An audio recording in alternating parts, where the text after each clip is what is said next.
ಇವತ್ತು ಈ ವರ್ಷದ ಕೊನೆ ದಿನದ ವ್ಲಾಗು. ನಮ್ಮ ಮನೆಯಲ್ಲಿ ಏನು ಮಾಡ್ತಾ ಇದ್ದೀನಿ ಅಂತ ನೋಡಿ. ಅಂದರೆ ಚಿಕನ್ನಿನ ಸಂಭ್ರಮ ನಮ್ಮ ಮನೆಯಲ್ಲೂ ಕೂಡ ಇವತ್ತು ಏನೇನು ವೆರೈಟಿ ಚಿಕನ್ಗಳನ್ನ ಮಾಡ್ತಾ ಇದ್ದೀನಿ ಅಂತ ನೀವು ಒಂದ್ಸಲ ಕೊನೆವರೆಗೂ ವಿಡಿಯೋ ನೋಡಿ ನಿಮಗೆ ಗೊತ್ತಾಗುತ್ತೆ. ಅಂದರೆ ಫುಡ್ ಕಲರ್ ಇಲ್ದಿರೇ ಚಿಕನ್ ಕಬಾಬ್ನ ಮಾಡಿದ್ದೀನಿ. ಯಾವ ರೀತಿ ಮಾಡ್ತೀನಿ ಅಂತ ಒಂದ್ಸಲ ನೋಡಿ. ಬಿರಿಯಾನಿ ಏನೇನು ಮಾಡಿದ್ದೀನಿ ಅಂತ. ಇವಾಗ ನಾನು ಈಗ ಒಂದು ಪಾತ್ರೆ ತೊಗೊಂಡಿದ್ದೀನಿ. ಅದಕ್ಕೆ ನಾನು ಕಾರ್ನ್ಫ್ಲೋರ್ನ ತೊಗೊಂಡಿದ್ದೀನಿ. ಒಂದು ಮುಕ್ಕಾಲು ಬೌಲಷ್ಟು, ಒಂದು 6ರಿಂದ 7 ಸ್ಪೂನ್ ಅಷ್ಟು ಹಾಕ್ಕೊಂಡಿದ್ದೀನಿ ಇದು ಕಾರ್ನ್ಫ್ಲೋರ್ನ. ಈಗ 5 ಸ್ಪೂನಷ್ಟು, 4ರಿಂದ 5 ಸ್ಪೂನಷ್ಟು ಬ್ಯಾಡಗಿ ಮೆಣಸಿನ್ಕಾಯಿ ಪೌಡರ್ನ ಹಾಕ್ಕೊಳ್ತಾ ಇದ್ದೀನಿ.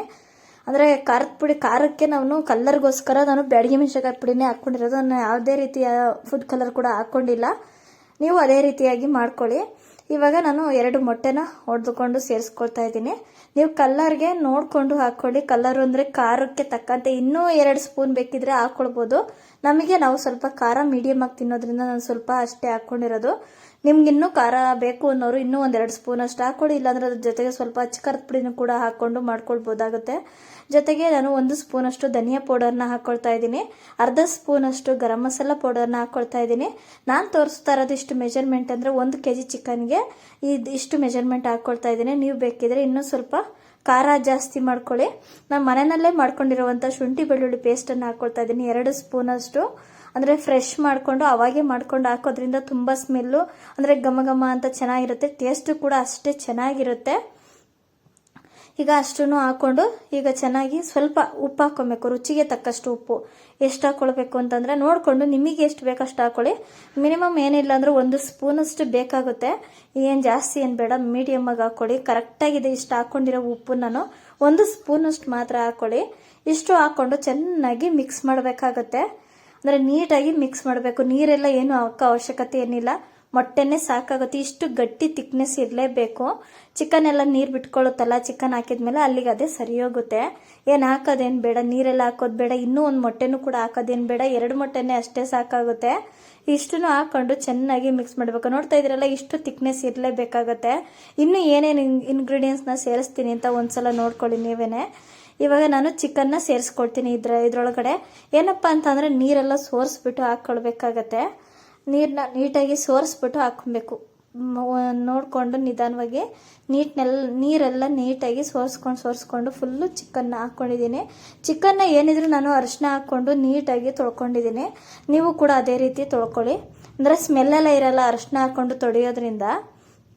ಈಗ ನೋಡಿ ಚಿಕನ್ನ ನೀಟಾಗಿ ಈಗ ಮಸಾಲೆ ಎಲ್ಲ ಇಂಗ್ರೀಡಿಯೆಂಟ್ಸ್ ಹಾಕಿದ್ನೆಲ್ಲ ಅದ್ರೊಳಗಡೆ ಹಾಕ್ಕೊಂಡು ಮಿಕ್ಸ್ ಮಾಡಿದ್ದೀನಿ. ನೋಡ್ತಾ ಇದ್ರಲ್ಲ, ಮಿಕ್ಸ್ ಮಾಡಿದಾಗ ಈ ಥರ ಆಗುತ್ತೆ. ಈಗ ಇದಕ್ಕೆ ನಾನು ಒಂದು ಫುಲ್ ನಿಂಬೆಹಣ್ಣು ರಸ ತೆಗೆದುಬಿಟ್ಟು ಹಾಕ್ಕೊಂಡಿದ್ದೀನಿ. ಅಂದರೆ ಚಿಕನ್ನು ಜ್ಯೂಸಿಯಾಗಿರುತ್ತೆ ಒಳಗಡೆ, ಮೇಲ್ಗಡೆ ಕ್ರಿಸ್ಪಿಯಾಗಿ ಬರುತ್ತೆ. ತುಂಬ ಚೆನ್ನಾಗಿರುತ್ತೆ. ನೀವು ಯಾವುದೇ ರೀತಿಯ ಕಬಾಬ್ ಪೌಡ್ರು ಕೂಡ ಹಾಕೋ ಅವಶ್ಯಕತೆನೇ ಇಲ್ಲ. ಇಷ್ಟೇ ಹಾಕ್ಕೊಂಡು ನೀವು ಕೂಡ ಮಾಡ್ಕೊಳ್ಳಿ. ತುಂಬ ರುಚಿಯಾಗಿರುತ್ತೆ. ಟೇಸ್ಟ್ ಮಾತ್ರ ಸಖತ್ತಾಗಿತ್ತು ಮಾತ್ರ. ನಮ್ಮನೇಲಂತೂ ಮಕ್ಕಳೆಲ್ಲ ಅಂತ ಇಷ್ಟಪಟ್ಟು ಕೂಡ ತಿಂದರು. ಇವಾಗ ಇದು ಕಲಸಿದಾದ್ಮೇಲೆ ನಾವು ಇದಕ್ಕೆ ಕೊತ್ತಂಬರಿ, ಕರಿಬೇವು, ಜೊತೆಗೆ ಪುದೀನ ಸೊಪ್ಪು ಇಷ್ಟು ಕೂಡ ನಾನು ಕಟ್ ಮಾಡಿ ಸೇರಿಸ್ಕೊತಾ ಇದ್ದೀನಿ. ಎಲ್ಲ ಸ್ವಲ್ಪ ಅರ್ಧ ಹಿಡಿ ಅಷ್ಟು ಹಾಕ್ಕೊಳ್ಳಿ. ಇಷ್ಟು ಕೂಡ ಅರ್ಧ ಹಿಡಿ ಅಷ್ಟು ಹಾಕ್ಕೊಳ್ಳಿ. ಇಷ್ಟರಿಂದ 3ರಿಂದ 1.5 ಹಿಡಿ ಆಗೋಷ್ಟು ಕೂಡ ಹಾಕ್ಕೊಂಡು ಚೆನ್ನಾಗಿ ಮಿಕ್ಸ್ ಮಾಡಬೇಕು. ಇದು ಕರ್ಬೇವು ಸೊಪ್ಪು ಏನಪ್ಪ ಅಂತಂದರೆ, ಇದು ನಮ್ಮೂರಿಗೆ ಹೋಗಿದ್ನಲ್ಲ, ಅಲ್ಲಿ ಊರಿಂದ ಕಿತ್ಕೊಂಡು ಬಂದಿದ್ದು. ಇದು ಗಮ್ ಅಂತ ಇತ್ತು ಮಾತ್ರ. ಕರ್ಬೇವಿನ ಸೊಪ್ಪು ಊರಿಂದ ಗಿಡದ್ದು, ಹಂಗಾಗಿ ತುಂಬ ಟೇಸ್ಟ್ ಚೆನ್ನಾಗಿರುತ್ತೆ. ಅಂದರೆ ಫುಲ್ಲು ಕರ್ಬೇವಿನ ಸೊಪ್ಪು ಅಂತೂ ಘಮ ಘಮ ಅಂತ ಇರುತ್ತೆ. ನಾಟಿ ಕರ್ಬೇವಿನ ಸೊಪ್ಪಲ್ವ, ಹಂಗಾಗಿ ನೋಡ್ತಾ ಇದ್ದೀರಲ್ಲ ಎಷ್ಟು ಚೆನ್ನಾಗಿ ಈ ಥರ ಎಲ್ಲ ನೀಟಾಗಿ ಮಿಕ್ಸ್ ಮಾಡಿ ಒಂದು ಅರ್ಧ ಗಂಟೆ ನೀವು ನೆನೆಯೋದಕ್ಕೆ ಬಿಡಬೇಕು. ಅರ್ಧ ಗಂಟೆ ಆದಮೇಲೆ ನೀವು ಕಬಾಬ್ನ ತೇರಿಸ್ಕೊಳ್ಬೇಕಾಗುತ್ತೆ. ಆವಾಗ ತುಂಬ ಚೆನ್ನಾಗಿರುತ್ತೆ ಟೇಸ್ಟು. ಇದು ನೆನೆಯೋಷ್ಟರಲ್ಲಿ ನಾನು ಇವಾಗ ಬಿರಿಯಾನಿಗೆ ಒಗ್ಗರಣೆ ಹಾಕೋದಕ್ಕೆ ಅಂತ ಹೇಳಿ ನಾನೊಂದು ಕುಕ್ಕರ್ನ ಇಟ್ಕೊಂಡಿದ್ದೀನಿ. ಕುಕ್ಕರ್ಗೆ ಒಗ್ಗರಣೆಗೆ ಎಷ್ಟು ಬೇಕಷ್ಟು ನೋಡಿಕೊಂಡು ಎಣ್ಣೆ ಹಾಕ್ಕೊಳ್ತಾ ಇದ್ದೀನಿ. ಏನಪ್ಪ ಅಂದರೆ ನಾನು ಬೇಗ ಮಾಡ್ತಾ ಇರೋದ್ರಿಂದ, ತಿಂಡಿಗೆ ಅಂತಲೇ ಬೇಗನೆ ಮಾಡ್ತಾ ಇದ್ದೀನಿ. ಹಂಗಾಗಿ ನಾನು ಸ್ವಲ್ಪ ರೈಸ್ ಎಲ್ಲ ಒಂದು ಸ್ವಲ್ಪ ಜಾಸ್ತಿನೇ ಮಾಡ್ಕೊಳ್ತೀನಿ. ಹಂಗಾಗಿ ಸ್ವಲ್ಪ ಎಣ್ಣೆ ಎಲ್ಲ ಜಾಸ್ತಿ ಹಾಕ್ಕೊಂಡಿದ್ದೀನಿ. ನೀವು ಬೇಕಿದ್ರೆ ನೋಡಿಕೊಂಡು ಕಡಿಮೆನೇ ಹಾಕ್ಕೊಳ್ಳಿ. ಈಗ ಈರುಳ್ಳಿ ಹಾಕ್ಕೊಂಡು ಒಗ್ಗರಣೆಗೆ ಎಷ್ಟು ಬೇಕು ನೋಡಿಕೊಂಡು 3 ಈರುಳ್ಳಿನ ಹಾಕ್ಕೊಂಡಿದ್ದೀನಿ ನಾನು. ಇದಕ್ಕೂ ಅಷ್ಟೇ ಚಿಕನ್ನು ನಾನು ಎಲ್ಲದಂದರೆ 1/4ರಿಂದ 1 kg ಒಳಗಡೆನೇ ಇದೆ. ಅಷ್ಟಕ್ಕೆ ನಾನು ಹಾಕ್ಕೊಳ್ತಾ ಇರೋದು. ಒಂದು ಏನಿಲ್ಲ ಅಂತಂದರೆ ಬೆಳಗ್ಗೆಯಿಂದ ರಾತ್ರಿವರೆಗೂ ಮಕ್ಕಳು ತಿನ್ನೋದಕ್ಕೂ ಕೂಡ ಆಗುತ್ತೆ ಅಂದ್ಬಿಟ್ಟು ನಾನು ಬೇಗ ಜಾಸ್ತಿನೇ ಮಾಡ್ಕೊಳ್ತಾ ಇದ್ದೀನಿ. ಹಂಗಾಗಿ ನೋಡಿಕೊಂಡು ನೀವು ಜಾಸ್ತಿ ಬೇಕೋ ಕಡಿಮೆ ಬೇಕೋ ನೋಡಿಕೊಂಡು ಮಾಡ್ಕೊಳ್ಳಿ. ನಾನೊಂದು 3 ಈರುಳ್ಳಿನ ಹಾಕ್ಕೊಂಡಿದ್ದೀನಿ. ನೀವು ಬೇಕಿದ್ರೆ ಇನ್ನೂ ಸ್ವಲ್ಪ ಕಡಿಮೆ ಆದರೂ ಮಾಡ್ಕೊಳ್ಬೋದು, ಈರುಳ್ಳಿ ಇನ್ನೂ ಸ್ವಲ್ಪ ಜಾಸ್ತಿ ಬೇಕಿದ್ರೂ ಮಾಡ್ಕೊಳ್ಬೋದು. ಇವಾಗ ಇದಕ್ಕೆ ನಾನು ಸ್ವಲ್ಪ ಒಂದು ಸ್ಪೂನಷ್ಟು, ಒಂದು ಸ್ಪೂನು ಜಾಸ್ತಿ ಅಂದರೆ ಚಿಕ್ಕ ಸ್ಪೂನಲ್ಲಿ 1 ಸ್ಪೂನಷ್ಟು ಅರಿಶಿನ ಪುಡಿನ ಹಾಕ್ಕೊಂಡು ಚೆನ್ನಾಗಿ ತಿರುಗಿಸ್ತಾ ಇದ್ದೀನಿ. ನೀವು ಬೇಕಿದ್ರೆ ಅರ್ಧ ಸ್ಪೂನು ಕೂಡ ಹಾಕ್ಕೊಳ್ಬೋದು. ಚಿಕ್ಕ ಸ್ಪೂನು, ದೊಡ್ಡ ಸ್ಪೂನ್ ಆದರೆ ಅರ್ಧ ಸ್ಪೂನ್ ಸಾಕು, ಚಿಕ್ಕ ಸ್ಪೂನ್ ಆದರೆ 1 ಸ್ಪೂನ್ ಸಾಕು. ಇದಕ್ಕೂ ಶುಂಠಿ ಬೆಳ್ಳುಳ್ಳಿ ಪೇಸ್ಟ್ ಒಂದು ದೊಡ್ಡ ಸ್ಪೂನಲ್ಲಿ 2 ಸ್ಪೂನಷ್ಟು ಶುಂಠಿ ಬೆಳ್ಳುಳ್ಳಿ ಪೇಸ್ಟನ್ನು ಹಾಕ್ಕೊಳ್ತಾ ಇದ್ದೀನಿ. ಇದು ಫ್ರೆಶ್ ಆಗಿ ಮನೆಯಲ್ಲಿ ಮಾಡ್ಕೊಂಡಿರೋ ಪೇಸ್ಟ್ ಇದು. ಇದನ್ನ ನೀಟಾಗಿ ಫ್ರೈ ಮಾಡ್ಕೋಬೇಕಾಗತ್ತೆ. ಹೆಂಗೆ ಅಂತಂದರೆ ಎಣ್ಣೆನಲ್ಲಿ ಚೆನ್ನಾಗಿ ಫ್ರೈ ಆಗಬೇಕು. ಅರಿಶಿನ, ಈರುಳ್ಳಿ ಮತ್ತು ಶುಂಠಿ ಬೆಳ್ಳುಳ್ಳಿ ಪೇಸ್ಟು ಇಷ್ಟು ಕೂಡ ಫ್ರೈ ಆಗಬೇಕು. ಅಂದರೆ ನೀವೇ ಅವಾಗೆ ಫ್ರೆಶ್ ಮಾಡ್ಕೊಂಡು ಹಾಕ್ಕೊಳ್ಳೋದ್ರಿಂದ ತುಂಬ ಚೆನ್ನಾಗಿ ಘಮ ಅಂತ ಇರುತ್ತೆ ಬಿರಿಯಾನಿ ಕೂಡ. ನೀವು ಅಂದರೆ ರೆಡಿಮೇಡ್ ತಂದು ಹಾಕೋದಕ್ಕಿಂತ ಈ ಥರ ನೀವು ಮನೆಯಲ್ಲೇ ಮಾಡ್ಕೊಳ್ಳಿ, ಅವಾಗೆ ಚೆನ್ನಾಗಿರೋದು. ನೋಡಿ ಚಿಕನ್ನ ಸೇರಿಸ್ಕೊತಾ ಇದ್ದೀನಿ. ಒಂದು 3/4 kg ಚಿಕನ್ನ ತೊಳೆದ್ಬಿಟ್ಟು ಸೇರಿಸ್ಕೊತಾ ಇದ್ದೀನಿ. ಇವಾಗ ಚೆನ್ನಾಗಿ ಅರಿಶಿನ ಹಾಕ್ಕೊಂಡೆ ತೊಳೆದು ಸೇರಿಸ್ಕೊತಾ ಇದ್ದೀನಿ. ನೋಡ್ತಾ ಇದ್ದೀರಲ್ಲ, ಈಗ ನೀಟಾಗಿ ಸೇರಿಸ್ಕೊಂಡು ಚೆನ್ನಾಗಿ ಮಿಕ್ಸ್ ಮಾಡಬೇಕಾಗತ್ತೆ. ಇವಾಗ ಇದಕ್ಕೇನೆ ಉಪ್ಪು ಹಾಕ್ಕೊಬೇಕಾಗತ್ತೆ. ಉಪ್ಪು ಕೂಡ ರುಚಿಗೆ ತಕ್ಕಷ್ಟು ಉಪ್ಪು, ನಾನು ಉಪ್ಪು ಕೂಡ ಹಾಕಿದ್ದೀನಿ. ನೋಡ್ತಾ ಇದ್ದೀರಲ್ಲ, ಉಪ್ಪು ಹಾಕ್ಬಿಟ್ಟು ತಿರುಗಿಸ್ತಾ ಇದ್ದೀನಿ. ಚೆನ್ನಾಗಿ ತಿರುಗಿಸ್ಕೋಬೇಕು. ಅಂದರೆ ನೀರೆಲ್ಲ ಡ್ರೈ ಆಗಬೇಕು. ಚಿಕನ್ನಲ್ಲಿ ನೀರೆಲ್ಲ ಡ್ರೈ ಆದಮೇಲೆ ಆವಾಗ ನಾವು ಅಕ್ಕಿ ಎಲ್ಲ ಹಾಕೋಬೇಕು, ಅವಾಗೆ ಚೆನ್ನಾಗಿರೋದು. ಚಿಕನಲ್ಲಿ ನೀರೆಲ್ಲ ಡ್ರೈ ಆಗಿ ಎಣ್ಣೆ ಬಿಡಬೇಕು. ಇವಾಗ ಚಿಕ್ಕದು 2 ಟೊಮೊಟೊ, ಇಲ್ಲಾಂದ್ರೆ ಒಂದು ದಪ್ಪದಾದ್ರೆ 1 ಟೊಮೊಟೊನ ಕೂಡ ಸೇರಿಸ್ಕೊತಾ ಇದ್ದೀನಿ. ನಾನು ಚಿಕ್ಕದು 2 ಹಾಕ್ಕೊಂಡಿದ್ದೀನಿ. ನೀವು ಬೇಕಿದ್ರೆ ದಪ್ಪದಾದ್ರೆ 1 ಟೊಮೊಟೊ ಹಾಕೊಂಡ್ರು ಸಾಕಾಗುತ್ತೆ. ಇಲ್ಲಾಂದ್ರೆ ಇನ್ನೂ 1 ಟೊಮೊಟೊನು ಕೂಡ ಹಾಕೊಳ್ಳಿ, ಚೆನ್ನಾಗಿರುತ್ತೆ. 4 ಹಸಿರು ಮೆಣಸಿನ್ಕಾಯಿನ ಹಾಕೊಳ್ತಾ ಇದ್ದೀನಿ. ನಿಮಗೆ ಖಾರಕ್ಕೆ ತಕ್ಕಂತೆ ನಿಮ್ಗೆ ಎಷ್ಟು ಬೇಕಷ್ಟು ನೋಡ್ಕೊಂಡು ಹಾಕೊಳ್ಳಿ. ನಾನು ಮಕ್ಕಳೆಲ್ಲ ತಿನ್ನೋದ್ರಿಂದ ನಾನು ಮೀಡಿಯಮ್ ಆಗಿ ಖಾರನ ಹಾಕೊಂಡಿದ್ದೀನಿ. ನೀವು ಬೇಕಿದ್ರೆ 5ರಿಂದ 6 ಕೂಡ ಹಾಕೊಳ್ಬೋದು. ನಾನು 4 ಸಾಕು ಅಂತ ಅಷ್ಟೇ ಹಾಕೊಂಡಿರೋದು. ನೋಡಿ, ಕೊತ್ತಂಬರಿ ಪುದೀನ 2 ಕೂಡ ಒಂದೊಂದು ಇಡಿಯಷ್ಟು ಕಟ್ ಮಾಡಿಬಿಟ್ಟು ಸೇರಿಸ್ಕೊತಾ ಇದ್ದೀನಿ. ಇಷ್ಟು ಕೂಡ ಹಾಕೊಂಡು ಚೆನ್ನಾಗಿ ಮಿಕ್ಸ್ ಮಾಡ್ಕೋಬೇಕು. ಅಂದರೆ ಚೆನ್ನಾಗಿ ಫ್ರೈ ಮಾಡಬೇಕಾಗುತ್ತೆ, ನೀಟಾಗಿ ಫ್ರೈ ಮಾಡ್ಕೋಬೇಕು. ಜಾಸ್ತಿ ಎಲ್ಲ ಕೂಡ ನೀಟಾಗಿ ಫ್ರೈ ಆಗಬೇಕು. ಅಷ್ಟರಲ್ಲಿ ಇವಾಗ ನಾವು ಅರ್ಧ ಗಂಟೆ ಆಗಿತ್ತು. ನಾನು ಕಬಾಬ್ನ ತೇರ್ಸೋದಕ್ಕೆ ಅಂತ ಹೇಳಿ ನೋಡಿ ಮ್ಯಾರಿನೇಟ್ ಮಾಡಿ ಇಟ್ಟಿದ್ನಲ್ಲ, ಅದು ಕೂಡ ಚೆನ್ನಾಗಿ ನೆಂದಿದೆ ಚಿಕನ್ನು. ಇವಾಗ ಎಣ್ಣೆ ಕೂಡ ಕಾಯಕ್ಕೆ ಇಟ್ಕೊಂಡಿದ್ದೀನಿ. ಚೆನ್ನಾಗಿ ಎಣ್ಣೆ ಕಾದ್ಮೇಲೆ ನೋಡಿ, ಒಂದು ಕಡೆ ಬಿರಿಯಾನಿಗೆ ಇಟ್ಕೊಂಡಿದ್ದೀನಿ, ಒಂದು ಕಡೆ ಮೊಟ್ಟೆನೂ ಕೂಡ ಬೇಯಕ್ಕೆ ಇಟ್ಕೊಂಡಿದ್ದೆ. ಬೇಯಿಸೋದನ್ನೇನು ವಿಡಿಯೋ ಮಾಡ್ಕೊಂಡಿರಲಿಲ್ಲ. ಒಂದು ಕಡೆ ಬಿರಿಯಾನಿಗೆ ನಾನು ನೀರನ್ನ ಬಿಸಿ ಆಗೋದಕ್ಕೆ ಅಂತ ಇಟ್ಟಿದ್ದೆ. ಅಂದರೆ ನೀರು ಕಾದಿದ್ಮೇಲೆ ನಾನು ಬಿಸಿ ಮಾಡಿಕೊಂಡೆ ನೀರು ನಾನು ಬಿರಿಯಾನಿಗೆ ಹಾಕ್ಕೊಳ್ಳೋದು, ಬೇಗ ಆಗುತ್ತೆ ಅಂದ್ಬಿಟ್ಟು. ಹಂಗಾಗಿ ನೀರು ಕೂಡ ಎಲ್ಲ ಇಟ್ಕೊಂಡು ಒಂದು ಕಡೆ ಕಬಾಬ್ಗೂ ಇಟ್ಕೊಂಡಿದ್ದೀನಿ. ಕಬಾಬ್ ಕೂಡ ನೋಡಿ ಲೆಗ್ ಪೀಸ್ಗಳು ಮಕ್ಕಳಿಗೆ ಇಷ್ಟ ಅಂದ್ಬಿಟ್ಟು ಲೆಗ್ ಪೀಸೇ ಹಾಕಿಸ್ಕೊಳ್ಳೋದು. ಹಾಗಾಗಿ ನೋಡಿ ಲೆಗ್ ಪೀಸು ಜೊತೆಗೆ ಬೇರೆ ಪೀಸು ಕೂಡ ಹಾಕ್ಸಿರ್ತೀವಿ. ಅಂದರೆ ಲೆಗ್ ಪೀಸು ಮಕ್ಳಿಗೆ ಇಷ್ಟ ಅಲ್ವ ಅಂದ್ಬಿಟ್ಟು ಲೆಗ್ ಹಂಗೆ ಬಿಡಿಸಿರ್ತೀವಿ, ಕಟ್ ಮಾಡಿಸಿರಲ್ಲ.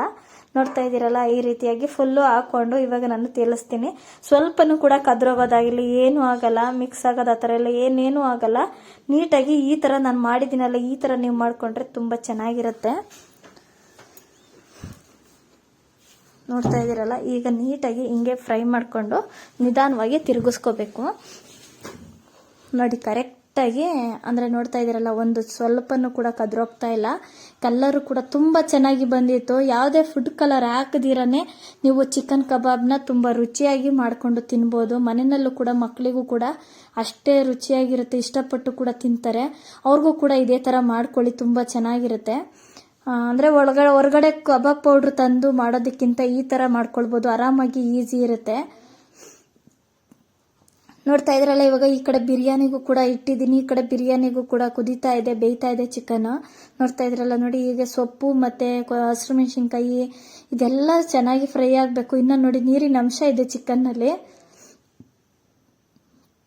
ಸ್ವಲ್ಪ ಇನ್ನು ನೀರಿನ ಅಂಶ ಹಂಗೆ ಇದೆ. ನೋಡಿ, ಇದು ನಾನು ಚಕ್ಕೆ, ಲವಂಗ, ಮೆಣಸು ಇಷ್ಟು ಕೂಡ ಪೌಡರ್ ಮಾಡ್ಕೊಂಡು ಹಾಕ್ಕೊಂಡಿದ್ದೀನಿ. ಮೆಣಸು 2 ಸ್ಪೂನಷ್ಟು ಮೆಣಸು, ಚಕ್ಕೆ ಲವಂಗ 1 ಇಂಚು ಚಕ್ಕೆ, ಅಂದರೆ 2 ಇಂಚಷ್ಟು ಚಕ್ಕೆ, 4 ಲವಂಗನ ಹಾಕ್ಕೊಂಡು ಪುಡಿ ಮಾಡಿಕೊಂಡು ಸೇರಿಸ್ಕೊತಾ ಇದ್ದೀನಿ. ಇದಕ್ಕೆ ನಾನು ಮೆಣಸು 2 ಸ್ಪೂನ್ ಮೆಣಸು ಹಾಕ್ಕೊಳ್ಳಿ. ದೊಡ್ಡ ಸ್ಪೂನಲ್ಲಿ 2 ಸ್ಪೂನ್ ಮೆಣಸೆಲ್ಲ ಹಾಕ್ಕೊಂಡು ಇಷ್ಟು ಪೌಡರ್ ಮಾಡಿಕೊಂಡು ಈ ಥರ ತರಿಯಾಗಿ ಹಾಕ್ಕೊಂಡು ಫ್ರೈ ಮಾಡಬೇಕು. ಅದೇ ಮೇಯ್ನು ಫ್ಲೇವರ್ ಬಿಡುತ್ತೆ. ನೋಡಿ, ಇವಾಗ ಚಿಕನ್ ಕಬಾಬ್ಗೆ ನೋಡಿ ತಿರುಗಿಸ್ತಾ ಇದ್ದೀನಿ. ಕಲರ್ ಬರ್ತಾ ಐತೆ. ಚಿಕನ್ ಕಬಾಬ್ ಅಂತೂ ತುಂಬ ಚೆನ್ನಾಗಿ ಕಲರ್ ಬರ್ತಾ ಐತೆ. ನೋಡ್ತಾ ಇದ್ದೀರಲ್ಲ, ಹಂಗೆ ಮರಿದಿರ ಯಾರಾದರೂ ಹೊಸಬ್ರು ನನ್ನ ವಿಡಿಯೋ ನೋಡ್ತಾ ಇದ್ರೆ ಹಂಗೆ ಇನ್ನೂ ಸಬ್ಸ್ಕ್ರೈಬ್ ಮಾಡ್ಕೊಂಡಿಲ್ಲ ಅಂತ ಅಂದರೆ ಈಗಲೇ ತಪ್ಪದೆ ಸಬ್ಸ್ಕ್ರೈಬ್ ಮಾಡ್ಕೊಳ್ಳಿ. ಈ ನನ್ನ ಗಣಿಕಾ ಕಿಚನ್ ವ್ಲಾಗ್ನ YouTube channel Ganika kitchen vlog YouTube ಚಾನಲ್ಗೆ ಸಬ್ಸ್ಕ್ರೈಬ್ ಮಾಡ್ಕೊಳ್ಳಿ. ಹೊಸಬ್ರು ಯಾರಾದರೂ ವಿಡಿಯೋ ನೋಡ್ತಾ ಇದ್ರೆ ಹಂಗೆ ಲೈಕ್ ಕೊಟ್ಟಿಲ್ಲ ಅಂದರೆ ಈಗಲೇ ತಪ್ಪದೆ ಲೈಕ್ ಕೂಡ ಕೊಡಿ. ಹಂಗೇನೆ ಜೊತೆಗೆ ನೋಡ್ತಾ ಇದ್ದಾರಲ್ಲ ಕಬಾಬ್ ನೋಡ್ತೀವಿ ನೋಡಿ ಹೆಂಗೆ ಎಷ್ಟು ಕಲರ್ ನ್ಯಾಚುರಲ್ ಕಲರ್ ಆಗಿ ಇದೆ ನೋಡಿ. ಈಗ ಚಿಕನ್ ಎಲ್ಲ ಎಣ್ಣೆ ಬಿಟ್ಕೊಂಡಿದ್ದೆ, ಚೆನ್ನಾಗಿ ನೀರಿನಂಶ ಎಲ್ಲ ಡ್ರೈ ಆಗಿ ಎಣ್ಣೆ ಬಿಟ್ಟಿತ್ತು. ಇವಾಗ ನಾನು ಅಕ್ಕಿನ ತೊಳೆದ್ಬಿಟ್ಟು ಸೇರಿಸ್ಕೊತಾ ಇದ್ದೀನಿ. ಅಕ್ಕಿ ನಾನು ಮಿನಿಮಮ್ ಅಂದರೆ ಚಿಕ್ಕ ಚಿಕ್ಕ ಗ್ಲಾಸಲ್ಲಿ 4 ರಿಂದ 5 ಗ್ಲಾಸ್ ಅಷ್ಟು ಅಕ್ಕಿನ ಸೇರಿಸ್ಕೊಂಡಿದ್ದೀನಿ. ಅಂದರೆ ಚಿಕ್ಕದು ಮೀಡಿಯಂ ಕಾಫಿ ಗ್ಲಾಸ್ಗಿಂತ ಸ್ವಲ್ಪ ದೊಡ್ಡದಷ್ಟು ಹಾಕ್ಕೊಂಡಿರೋದು. 5 ಗ್ಲಾಸ್ 5.5 ಗ್ಲಾಸ್ ಅಷ್ಟು ಅಕ್ಕಿನ ಹಾಕ್ಕೊಂಡಿದ್ದೀನಿ. ಅದಕ್ಕೆ ಡಬಲ್ ನೀರನ್ನು ಸೇರಿಸ್ಕೊಳ್ತೀನಿ ಅಷ್ಟೇ. ಬಿಸಿ ನೀರನ್ನ ಕಾಯಕ್ಕೆ ಇಟ್ಕೊಂಡಿರ್ತೀನಿ ಫಸ್ಟೇನೆ, ಯಾಕಂದ್ರೆ ಎಷ್ಟು ಅಕ್ಕಿ ಹಾಕ್ತಿವಿ ಅನ್ನೋದು ಗೊತ್ತಿರುತ್ತಲ್ಲ. ಹಂಗೆ ನಾವು ಅಳತೆ ಮಾಡ್ಕೊಂಡು ನೀರನ್ನು ಕೂಡ ಕಾಯಕ್ಕೆ ಇಟ್ಕೊಂಡ್ಬಿಟ್ಟಿರ್ತೀನಿ.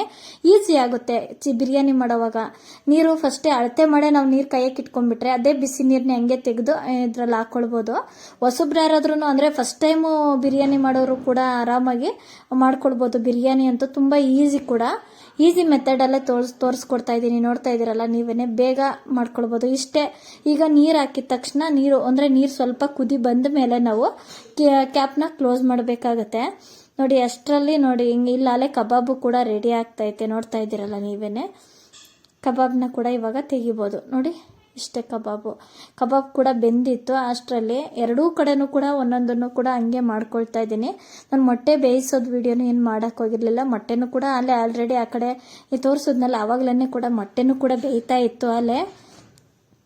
ಮೊಟ್ಟೆ ಬೇಯಿಸೋದು ಇನ್ನೇನು ಎಲ್ರಿಗೂ ಗೊತ್ತೇ ಇದೆ. ಇನ್ನೇನು ಮಾಮೂಲಿ ದಬ್ರಿನಲ್ಲಿ ಹಾಕಿ ಇಟ್ಟು ಮೊಟ್ಟೆ ಇಟ್ಟು ನೀರು ಹಾಕ್ಬಿಟ್ಟು ಬೇಯಿಸೋದು ಅಷ್ಟೇ, ಏನಿಲ್ಲ. ಸ್ವಲ್ಪ ಒಂದು ಚಿಟಿಕೆ ಉಪ್ಪು ಹಾಕ್ಕೊಟ್ರೆ ಸಾಕಷ್ಟೇ ಮೊಟ್ಟೆ ಬೇಯೋದಕ್ಕೆ.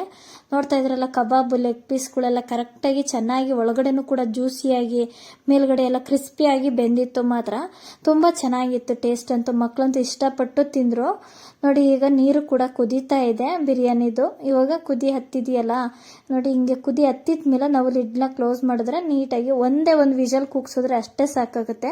ಬಿರಿಯಾನಿ ತುಂಬ ಚೆನ್ನಾಗಾಗುತ್ತೆ. ಮಾತ್ರ ನೀರು ನೋಡ್ಕೊಂಡು ಹಾಕ್ಕೊಳ್ಳಿ, ಸ್ವಲ್ಪ ಜಾಸ್ತಿನೇ ಹಾಕೋಕೆ ಹೋಗ್ಬೇಡಿ. ಒಂದು ಸಮ ಹಾಕೋದಕ್ಕಿಂತ ಒಂಚೂರು ಕಡಿಮೆನೂ ಕೂಡ ಹಾಕ್ಕೊಳ್ಬೋದು. ಅನ್ನ ನೀಟಾಗಿ ಉಡಿಯಾಗಿ ಚೆನ್ನಾಗಿ, ಅಂದರೆ ತೀರಾ ಉಡಿಯಾಗೂ ಇರಲ್ಲ, ತೀರಾ ಮೆತ್ತಗೂ ಇರಲ್ಲ, ನೀಟಾಗಿ ಆಗುತ್ತೆ. ನೋಡ್ತಾ ಇದ್ರಲ್ಲ, ಕ್ಯಾಪ್ನ ಕ್ಲೋಸ್ ಮಾಡಿಕೊಂಡು ಒಂದು ವಿಷಲ್ ಕೂಗಿಸ್ಕೊಡ್ತೀನಿ. ಅದು ಕೂಗೋವಷ್ಟರಲ್ಲಿ ಇವಾಗ ನಾನು ಒಂದು ಸ್ವಲ್ಪ ಚಿಕನ್ ಒಗ್ಗರಣೆ ಮಾಡೋಣ, ಫ್ರೈ ಮಾಡೋಣ ಅಂತ ಹೇಳಿ ಒಂದು ಪಾತ್ರೆ ಇಟ್ಕೊಂಡಿದ್ದೀನಿ.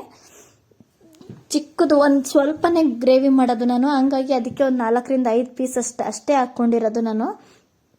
ನೋಡ್ತಾ ಇದ್ರಲ್ಲ, ಒಂದು 5 ಪೀಸಷ್ಟು ದಪ್ಪ ಪೀಸೇ ಇದೆ ಅದು, ಹಾಗಾಗಿ ಒಂದು 5 ಪೀಸಷ್ಟು ಹಾಕ್ಕೊಂಡಿದ್ದೀನಿ. ಹಾಕ್ಕೊಂಡು ಎಣ್ಣೆ ಎಲ್ಲ ಚೆನ್ನಾಗಿ ಒಂದು 3 ಸ್ಪೂನ್ 4 ಸ್ಪೂನ್ ಅಷ್ಟು ಎಣ್ಣೆ ಹಾಕ್ಕೊಂಡಿದ್ದೀನಿ. ಅದು ಎಣ್ಣೆ ಕಾದ್ಮೇಲೆ ಈ ಚಿಕನ್ನ ಹಾಕ್ಕೊಂಡು ಫ್ರೈ ಮಾಡ್ಕೊಳ್ತೀನಿ. ನೋಡ್ತಾ ಇದ್ರಲ್ಲ, ಹೀಗೆ ಚೆನ್ನಾಗಿ ತಿರುಗಿಸ್ಕೊಬೇಕಾಗತ್ತೆ. ಅಂದರೆ ಚೆನ್ನಾಗಿ ಹಸಿ ಸ್ಮೆಲ್ ಹೋಗೋ ತನಕ ಫ್ರೈ ಮಾಡಿಕೊಂಡು ನಾನು ಮಸಾಲಾನ ಅಷ್ಟರಲ್ಲಿ ಫ್ರೈ ಆಗೋ ಅಷ್ಟರಲ್ಲಿ ನಾನು ಮಸಾಲಾನ ರುಬ್ಬಿ ರೆಡಿ ಮಾಡ್ಕೊಳ್ತೀನಿ ನೋಡಿ. ಇವಾಗಲೇ ನಾನು ರುಚಿಗೆ ತಕ್ಕಷ್ಟು ಉಪ್ಪನ್ನು ಕೂಡ ಹಾಕ್ಕೊಂಡ್ಬಿಡ್ತೀನಿ. ಚಿಕನ್ ಕಡಿಮೆ ಇರೋದ್ರಿಂದ ಸ್ವಲ್ಪ ಉಪ್ಪು ನೋಡ್ಕೊಂಡು ಹಾಕಬೇಕು, ಯಾಕಂದರೆ ಉಪ್ಪು ಜಾಸ್ತಿ ಆಗೋಗ್ಬಿಡುತ್ತೆ. ಹಂಗಾಗಿ ನೋಡಿಕೊಂಡು ಮೀಡಿಯಮ್ ಆಗಿ ಉಪ್ಪು ಹಾಕೋಬೇಕಾಗುತ್ತೆ. ಇವಾಗ ನೋಡಿ, ಈಗ ನಾನು ಮಸಾಲ ರುಬ್ಬಿರೋದನ್ನ ಸೇರಿಸ್ಕೊತಾ ಇದ್ದೀನಿ. ಮಸಾಲ ರುಬ್ಬೋದಕ್ಕೆ ಏನೇನು ಹಾಕಿದ್ದೀನಿ ಅಂತಂದರೆ ಕೊತ್ತಂಬರಿ, ಪುದೀನ ಸ್ವಲ್ಪನೇ ಹಾಕ್ಕೊಂಡಿರೋದು, ಒಂದೇ ಒಂದು ಈರುಳ್ಳಿ, ಜೊತೆಗೆ ಒಂದೇ ಒಂದು ಹಸಿರು ಮೆಣಸಿನ್ಕಾಯಿ, ಬೆಳ್ಳುಳ್ಳಿ ಒಂದು ಗೆಡ್ಡೆ ಅಷ್ಟು ಬೆಳ್ಳುಳ್ಳಿ, ಚಿಕ್ಕ ಗೆಡ್ಡೆ ಅಷ್ಟು ಬೆಳ್ಳುಳ್ಳಿ, ಮೆಣಸು, ಆಮೇಲೆ ಧನಿಯಾ ಪುಡಿ, ಮೆಣಸಿನ್ಕಾಯಿ ಪುಡಿ ಅಂದರೆ ಚಿಟಕಿ ಹಾಕ್ಕೊಂಡಿರೋದು. ಮೆಣಸಿನ್ಕಾಯಿ ಪುಡಿ ಏನು ಜಾಸ್ತಿ ಹಾಕೋದು ಬೇಡ, ಯಾಕಂದರೆ ಹಸಿರು ಮೆಣಸಿನ್ಕಾಯಿ ಹಾಕಿರೋದ್ರಿಂದ ಒಂದು ಚೂರೇ ಹಾಕಬೇಕು. ಅರಿಶಿನ ಪುಡಿ ಹಾಕ್ಕೊಳ್ಬೇಕಾಗತ್ತೆ. ಚಕ್ಕೆ, ಲವಂಗ ಇಷ್ಟು ಕೂಡ ಹಾಕ್ಕೊಂಡು, ಅಂದರೆ ಒಂದು ಟೊಮೊಟೊನು ಕೂಡ ಹಾಕ್ಕೊಂಡು ರುಬ್ಕೊಂಡಿದ್ದೀನಿ. ರುಬ್ಕೊಂಡಾದ್ಮೇಲೆ ಇಷ್ಟು ಕೂಡ ಈಗ ಚಿಕನ್ ಒಳಗಡೆ ಹಾಕ್ಕೊಂಡು ಫ್ರೈ ಮಾಡ್ಕೋಬೇಕಾಗತ್ತೆ. ಹಸಿ ಸ್ಮೆಲ್ ಹೋಗೋವರೆಗೂ ಕೂಡ ಬೇಯಿಸ್ಕೊಳ್ಬೇಕು. ಅಂದರೆ ಜಾರ್ಗೂ ಸ್ವಲ್ಪ ಅದೇ ಜಾರಿಗೆ ನೀರು ಹಾಕ್ಕೊಂಡ್ರೆ ಸಾಕಾಗುತ್ತೆ. ನೀರೇನು ಜಾಸ್ತಿ ಬೇಕಾಗಲ್ಲ, ಚಿಕನ್ ಬೆಂದರೆ ಅಷ್ಟೇ ಸಾಕು. ಗ್ರೇವಿ ಸ್ವಲ್ಪ ಟೇಸ್ಟ್ಗೆ ತುಂಬ ಚೆನ್ನಾಗಿರುತ್ತೆ. ಈ ಗ್ರೇವಿ ಜೊತೆಗೆ ಸ್ವಲ್ಪ ಮುದ್ದೆನೋ ಇಲ್ಲ ಅಥವಾ ಚಪಾತಿಗೋ ತುಂಬ ಚೆನ್ನಾಗಿರುತ್ತೆ. ಚಪಾತಿ ಮಾಡ್ಕೊಂಡು ತಿನ್ನೋದಕ್ಕೆ ನೋಡಿಕೊಂಡು ಒಂದು ಸ್ವಲ್ಪ ಥಿಕ್ನೆಸ್ ಎಷ್ಟು ಬೇಕೋ ಗಟ್ಟಿ ನಿಮಗೆ ನೋಡಿಕೊಂಡು ನೀರು ಹಾಕ್ಕೊಳ್ಬೇಕು ನೋಡಿ. ಈ ಥರ ನಾನು ಚಿಕನ್ ಫ್ರೈನ ಮಾಡಿದ್ದು ತುಂಬ ನ್ಯಾಚುರಲ್, ಮನೆಯಲ್ಲೇ ಇಂಗ್ರೀಡಿಯೆಂಟ್ಸ್ನ ಹಾಕ್ಕೊಂಡು ಚಿಕನ್ ಫ್ರೈನ ಮಾಡಿದ್ದು. ಅದು ಬೇಯೋವಷ್ಟರಲ್ಲಿ ನೋಡಿ ಈ ಥರ ಬಿರಿಯಾನಿ ಕೂಡ ರೆಡಿ ಆಯಿತು. ನೋಡ್ತಾ ಇದ್ರಲ್ಲ, ಈಗ ಬಿರಿಯಾನಿ ಕೂಡ ರೆಡಿಯಾಗಿದೆ. ಬಿರಿಯಾನಿ ಕುಕ್ಕರ್ನ ಓಪನ್ ಮಾಡಿ ತೋರಿಸ್ತಾ ಇದ್ದೀನಿ. ಅಷ್ಟರಲ್ಲಾಲೆ ಮಕ್ಕಳು ರೆಡಿ ಇದ್ರು ಹಾಕಿಸ್ಕೊಂಡು ತಿನ್ನೋದಕ್ಕೆ ಅಂತ. ಮಕ್ಕಳಿಗೂ ಕೂಡ ಹಾಕ್ಕೊಡ್ತೀನಿ ಇವಾಗ. ತುಂಬ ಸಿಂಪಲ್ಲು, ಬೇಗ ಕೂಡ ಆಗುತ್ತೆ ನೋಡಿ.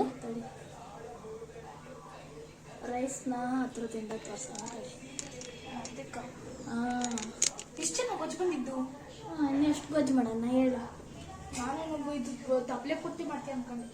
ಅಷ್ಟೊಂದು ದಿನಕ್ಕೆ ಸೂಪರ್ ರೈಸ್, ಅನ್ನ ತಡ ಅಂಟಿಲ್ಲ, ಸೂಪರಾಗಿ ಬಂದೈತೆ ಬಿಡು. ಸೂಪರ್ ಬಂದಿರಲಿ. ಕಬಾಬ್ ತಿಂದು ಹೊಟ್ಟೆ ಸಿದ್ದೈತೆ ಅಂದ್ರೆ ಚೆನ್ನಾಗೈತೆ ಅಂತ ಸಾಕು.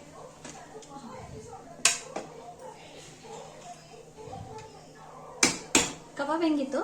ಚೆನ್ನಾಗಿತ್ತು. ಹಿಂಗೆ ಹೊಡೆದ್ರೆ ಸಾಕು, ಸಾಕಾಗಿ ಬಂದಿತ್ತು. ಹೌದಾ? ಈಗ ಇದ್ರ ವಿಡಿಯೋಲ್ಲ ತೋರ್ಸಲ್ಲ, ಈಗ ಪಿಚ್ ಆಗುತ್ತಲ್ಲ ಕ್ರಿಸ್ಪಿ ಕ್ರಿಸ್ಪಿ ಆತರ. ನೀನು ಇವತ್ತೇನು ಹೇಳು, ನ್ಯಾಚುರಲ್ ಕಲರಲ್ಲೇ ಮಾಡಿರೋದು. ಅದಕ್ಕೆ ಬಿರಿಯಾನಿನೂ ಸಖತ್ತಾಗಿ ಬಂದೈತೆ ನೋಡು. ರೈಸನ್ನು ಅಷ್ಟೇ, ಅದಕ್ಕೆ ಕೇಸರಿನಲ್ಲಿ ತಗೊಂಡಿದ್ದೀನಿ. ಮತ್ತೆ ಹಿಂಗ್ ಬಿಡ್ತಾರಲ್ಲ ಮೇಲಿಂದ, ಅದು ಹಿಂಗೆ ಹಿಂಗ್ ಬೋನ್ಸ್ ಐತಲ್ಲ ಅದ್ರ ಬಂದಿತ್ತು. ಯಾವುದು? ಕಬಾಬ್. ಅದಕ್ಕೆ ಅಲ್ವಾ ಬಾರಿಸಿದ್ದು.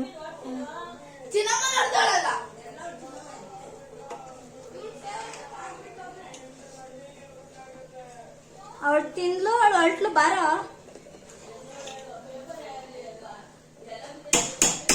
ಹಾಕೊಡ್ತೀನಿ ನೋಡಿ. ಬಿರಿಯಾನಿ ಕೂಡ ರೆಡಿ ಆಗಿದೆ.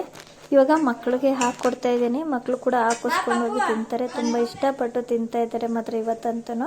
ತುಂಬ ಸಿಂಪಲ್ ಆಗಿ ತುಂಬ ಚೆನ್ನಾಗಿತ್ತು ಟೇಸ್ಟ್ ಅಂತೂ. ಸಿಂಪಲ್ ಆಗೂ ಕೂಡ ಮಾಡೋದಕ್ಕೂ ತುಂಬ ಈಸಿ ಕೂಡ. ಟೇಸ್ಟ್ ತುಂಬ ಚೆನ್ನಾಗಿದೆ. ಪೀಸು ನೋಡಿ ಫುಲ್ಲು ಚೆನ್ನಾಗಿ ಬೆಂದೋಗಿದೆ ಮಾತ್ರ. ರೈಸು ಸಾಕ, ಬಿಟ್ರೆ ಹೊಡಿತೀನಿ. ತಗೋ ಆಯ್ತು ನೋಡಿ. ಮಾರ ನಿನಗೆ ತಟ್ಟೆ ಎಲ್ಲ ನಿಂದು ಊಟ ತಟ್ಟೆ ತಿಂದೇಗಲ್ಲ.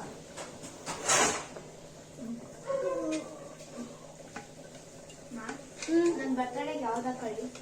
ಬಟ್ಟೆ ಟೋಪಿದ್ ಹಾಕೊಳ್ಳ, ಇಲ್ಲ ಅಂದ್ರೆ ಅದ್ ಹಾಕೊಳ್ಳಿ. ಇನ್ನೊಂದು ಟಾಪ್ ಅಪ್ಪಿ ಲಾಸ್ಟ್ ಅಂತ ತಗೊಂಡ್ಬಲ್ಲ, ಅದಂತೂ ಹಬ್ಬಕ್ಕೆ ಬಿಡು. ಇದು ಯಾವ್ದೋ ಉಗಾದಿಗೆ ಚೆನ್ನಾಗಿ ರೈಸು ಜಾಸ್ತಿ ಆಯ್ತಿದ್ದು. ಹೌದಾ? ತೆಗಿತೀನಿ, ಸ್ವಲ್ಪ ತೆಗಿ. ಸಾಕ ನೋಡಿ ಇಷ್ಟೇ.